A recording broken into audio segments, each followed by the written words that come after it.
Hello everyone, this is CounterYolo, bringing you another video talking about survivability in Star Trek Online. And this video is going to be really quick and simple. There was a request in the community to talk about the Cardassian Flight-Deck Cruiser, just giving a little bit more of a budget end version for this build. However, with a lot of technical difficulties that I've been experiencing in Star Trek Online, like I've had to do like the 20-minute repair on my game over 10 times in the past week.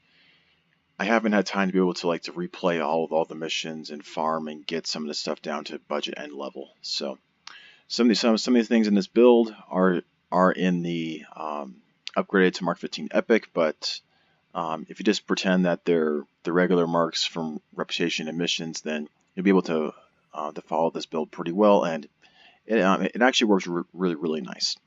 I also have a link in the description to an SEO Academy link of this exact build there as well, so that you can see that for reference, as well as the exact missions to get everything. So to start with, the reason why I like this cruiser, now I don't use it on a lot of my characters just because I'm able to just get different ships that are slightly better, but this is the only 5-3 cruisers, so a cruiser with 5 in the front, 3 in the back, that has command attract fire, that is a complete tier 6 starship from the C-store. All of the other tier 6 starships that have this configuration of 5 ones in front and 3 in the back from the C-store either don't have command attract fire, or it does have command attract fire but has significantly lower stats, because you're able to get a fleet tier 6 version of the ship from your fleet if you pay the fleet credits and fleet modules, which in a couple weeks I'll actually go over a video saying like what are the best ones to get from the fleet, because that's going to be coming up in probably a little bit over a month of people starting to be able to actually earn their own fleet tier 6 ships. And so at that point, when it becomes relevant, I will give a video talking about that. But in this build here, you'll notice that even though it's a 5-3 configuration, I actually have 2 different torpedoes in the front. The reason is because at the budget end, you don't actually have any starship traits available to you to help reduce power loss from weapons. And so actually, funny enough, for DPS and the budget end, you really shouldn't be getting more than 6 energy weapons for DPS. You definitely can get more than that to hit more targets, and that's still what I advocate for at the higher end. But definitely at this point, getting 6 weapons to hit people isn't really that big of a deal. And so with that, I'll have 2 torpedoes on this. This is a Polaron build because that's what was requested. I do have a lot of Polaron builds on this channel already, so I'm not really going to go through this too much. Anyway, start off with actually go with the consoles first and then the weapons. So first off, this ship comes with this console. The clicky at the budget end is really nice, actually. Not to mention, it gives me a lot of tactical readiness, which is very critical for especially for this ship, because you have very few tactical slots, and you're really pressed for being able to have torpedo spread and beam fire roll on your ship. So that is very nice. Alongside that, I have the Trillium D plating from the Ragnarok mission. Where are you? Future proof. The Ragnarok mission right here, as well as the reiterative structural capacitor.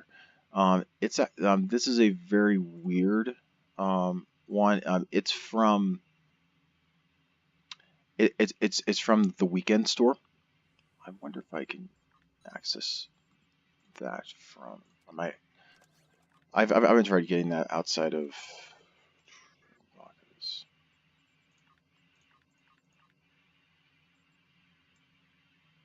I don't know if it's gonna be here or not. I don't know. I'll give a different video just showing that. I'm getting to the Weekend store. There are some very rare occasional weekend events that last just a few days. Typically it's like the Arena of Sumpec, of which you're able to get those things for it. Of all the stuff in the weekend store, this is the best one in there. There also is a different version like the Plasmonic Leech that I gave an example of in my best consoles or strongest unsurvivable consoles in the game list. That one plus Recharge Capacitor are super nice. Unfortunately, because of the way it seems to be in this game, almost all the time that they have the weekend events, I can barely participate in them, and so I've only been able to earn the Recharge Capacitor of all of them inside that store. Weird, but it's just kind of the way it is. This is a super nice clicky. It's one of the only clickies you can actually earn in the game, really. And this clicky is basically reverse shield polarity, but for your hull, which is really, really nice, actually. When you're in a really dire situation, you can click that, and a lot of that damage is going to be healing you as well. Alongside that, I have Hostile Acquisition as well as Plasmonic Leech from the exchange. Plasmonic Leech is decently expensive. It's a couple million energy credits. Hostile Acquisition is actually really cheap. Well, at least on PC, it's really cheap at it's only about 300,000 energy credits right now. Really, really cheap. Technically, in a 6 energy weapon build here, this console, the Morphic Matrix controller, is actually going to probably be good enough. But Plasmonic Leech can just help to keep that up even further. You can easily replace this with something else if there's something else more survivor related that you would prefer to have in here. For science consoles, I have the Piezoelectric Focuser with its 2-piece bonus from the Lucari reputation. You're able to get this in here if they're getting this up a couple. However, at this point in the game, I would actually recommend waiting until you get everything to tier 6 before you start buying stuff, because once you get to tier 6 and do the project to get everything cheaper, everything just becomes cheaper to buy. So at this point, I would say wait until your reputations are tier 6 and then go for your stuff. The Piezoelectric Focuser gives 2-piece bonus. It gives you even more polar damage.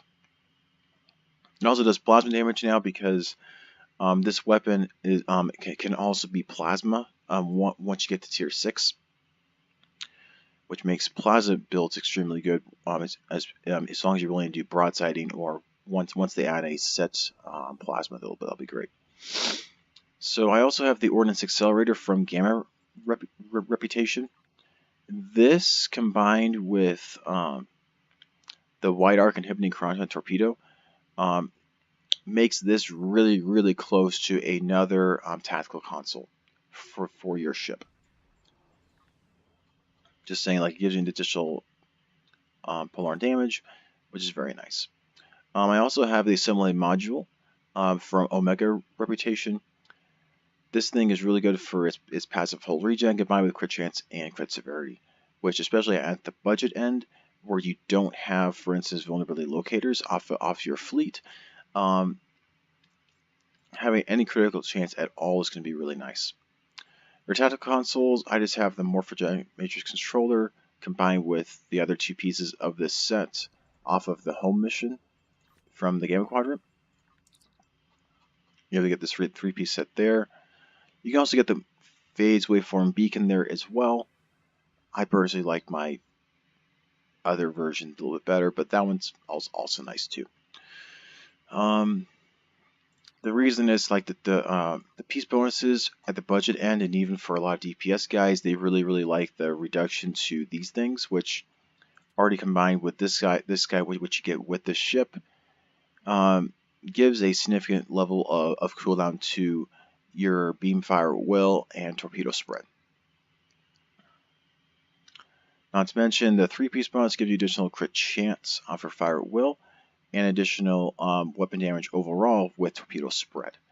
It's also why I have torpedoes and energy weapons on this, is because you're able to get additional weapon damage and critical chance with them both combined going off, which, especially budget end, where you don't have a lot of ways to get a lot of additional damage, this is extremely valuable.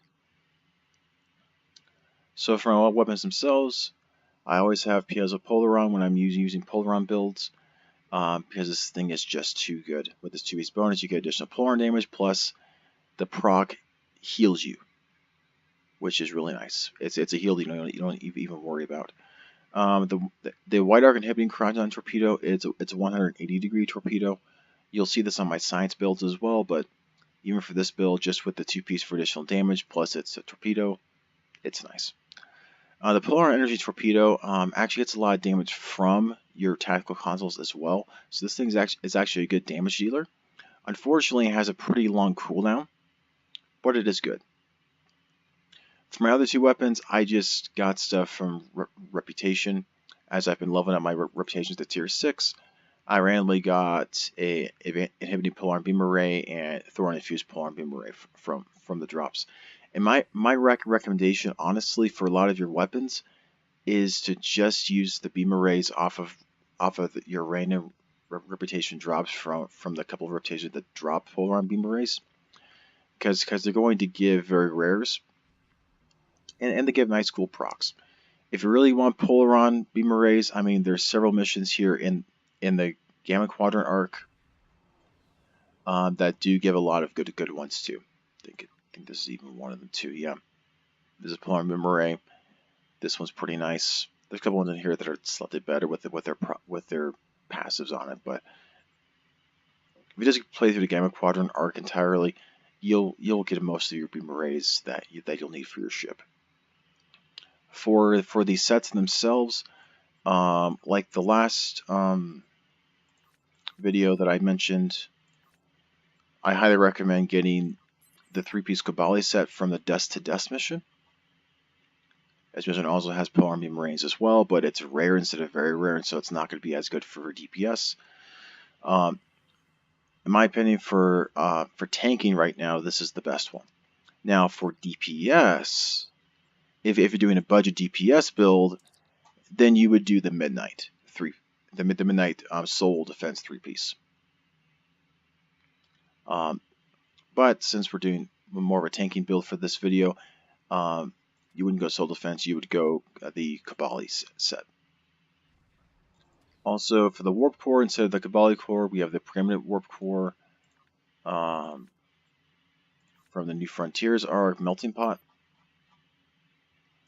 Preeminent Warp Core gives you a Zinkethi Shield Capacitor, which gives you a bit of shield resistance, which, especially because we're just assuming that this is, besides this ship, that you're just doing straight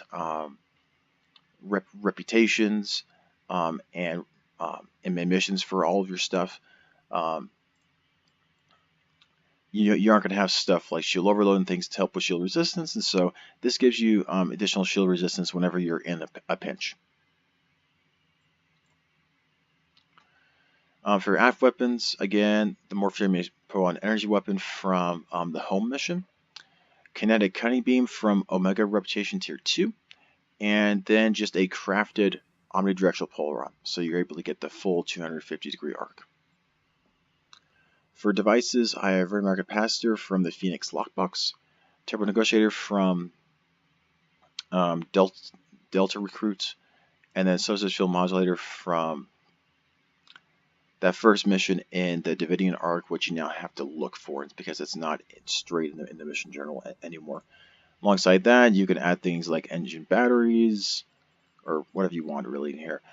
You don't need Nimbus Power Distress Call in here because as long as you have it in your inventory, you're able to use that power. So you don't even need to worry about putting that there in your devices. For the other tactical consoles, I just crafted my own Polaron phase modulators off of one of my other characters. Just for some tactical consoles. You easily get them off the exchange. When I was looking through the missions, I couldn't find any good ones for very rare Polaron phase modulators. There was this guy for additional 20% Polaron damage and 20% torpedo damage that you could get from a mission, but I don't know.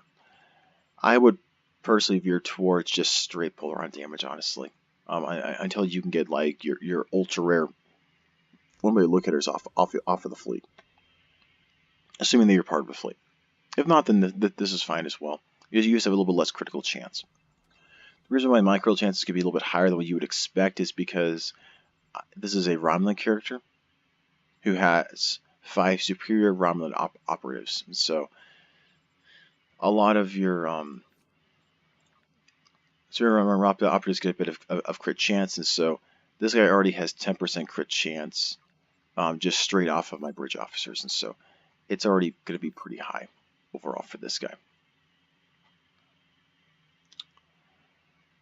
But yeah, for stations, because you don't have a Lieutenant Commander's Science, I highly recommend Ionic Turbulence.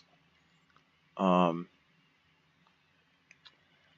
and another thing, for this particular build here, all of these all these slots here are trainable off of your bridge off your trainers, just off of ESD, Klingon Chronos, their homeworld, as well as Romulan Republic's place. The only ones that you can't get from a trainer is Torpedo Spread 3, which is actually decently cheap on PC right now. It's only like a little bit like 120,000 energy credits, really cheap. As well as your Versio Polarity 3. That one's the one that costs a pretty penny, but if you don't want that, then you could easily exchange it out and move stuff around if you really wanted to. I've asked on Beam 3 just because there isn't anything else great to put in its place. I mean, you could do Ox Structural Integrity Field if you wanted, but in my opinion, it's not that great, to be honest. There are a lot of your DPS guys that a lot of your DPS tanks, they'll have Weapon Primary and Ox Secondary that will have a great value from Ox's Structural Integrity Field, but for easy tanking, where you'll have Weapons Primary and Shield Secondary, this is not going to have a lot of value for you. Same thing with this guy, you can easily have it be Science Team change instead of Transfer Shield Strength. In my experience with this build, I've been testing out a little bit, it's doing just fine on normal difficulty for everything. Blowing stuff a little bit too quickly because I've got a couple of epic weapons, but just the way it is, I guess. For traits themselves, all these are also earnable or with your guy themselves. Engineers get grace under fire, which allows this guy to be able to be used every minute and a half, which is really nice. Because we're budget and threat generation, not going all healing is really important. Additional passive full regen is nice. More weapon power, more accuracy, and more defense. Oops, accuracy and defense. This gives additional max HP. Give Your All is a trait available if you get R&D Engineering to level 15. And again, it gives you a bunch of dodge in space whenever you're activating Engineering Bridge Officer seats, which you're going to be doing quite often. So it gives you a 20% dodge, like, I don't know, like 10% of the time. So pretty valuable at the budget end. And then just will beam barrage, just so that your beam weapons just do more damage. For your starship traits, all 4 of these are earnable as well. Going the extra mile is one that you get for doing Miracle Worker. And you get Miracle Worker level 15, you're able to get that one. The best defense is like one of the only straight earnable ones from a mission. It's in the Iconium War, in the House Peg mission. Actually, all 3 of these guys right here are extremely nice. Actually, if I had time to actually, do stuff, if my account wasn't crashing so much, I actually would have gotten point blank shot as well. Because since you're a tank, you're going to be up close anyway. This allows your energy weapons to deal even more damage. So I recommend running that mission twice to get those traits. Unconventional Tactics is another earnable one from Strategist, I believe. Yeah, Strategist. Yeah, Strategist level 15.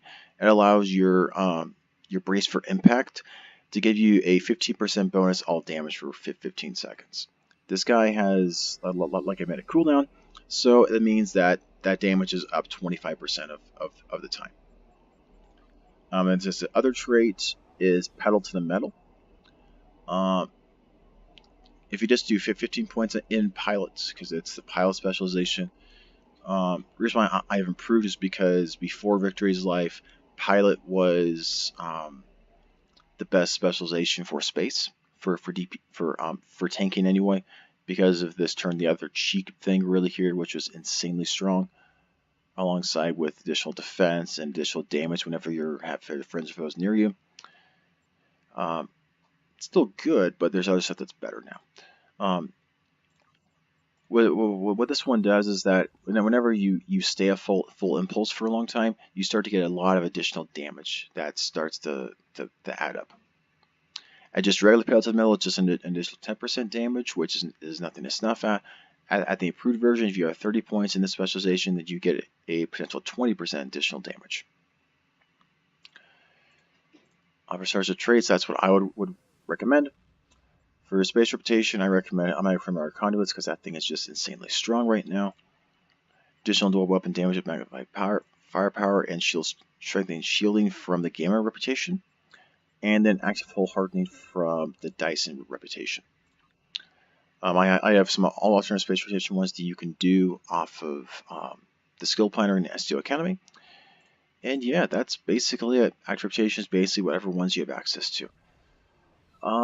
Skill tree for space is basically standard for what I've had for all my other builds. You can look into that more in depth on the STO Academy link. So yeah, hopefully you found that valuable. And for all of the rest of you on this channel, I will still have a regular Sunday video coming out tomorrow. Thank you all for watching, and enjoy the rest of your day.